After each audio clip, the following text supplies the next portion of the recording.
Hey guys, welcome back. In this video, I'll show you how to install and set up WooCommerce in WordPress. Let's get started. So in order to install WooCommerce, you have two options. You can install it directly on your plugin, or you can also get a plan that will automatically add WooCommerce to your WordPress.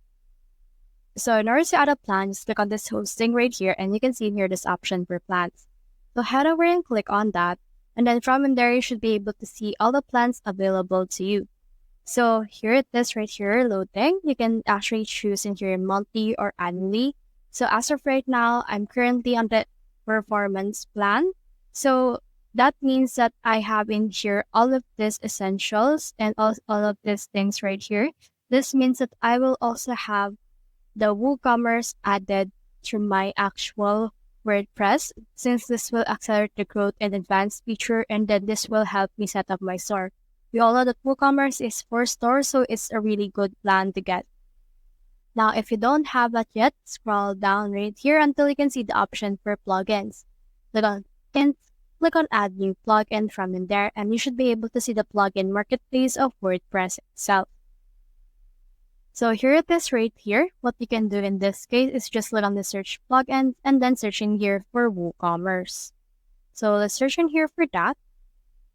And then you should be able to see some search results related to this, which is particularly the WooCommerce itself in here. So as you can see right now, the active button has been great. That means that this plugin has already been added right here. And that means that once it's been added, you should be able to make your site a store. And in order to set it up, we will only have these products, customers, analytics, and all of these things right here. We'll also have this automate Woo right here.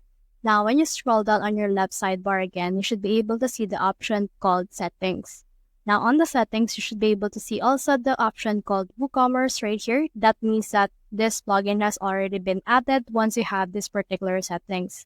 Now, on this WooCommerce settings, you can change up the settings you have on your WooCommerce, such as the general, products, shipping, payments, account privacy, emails, integration, and all of these things right here.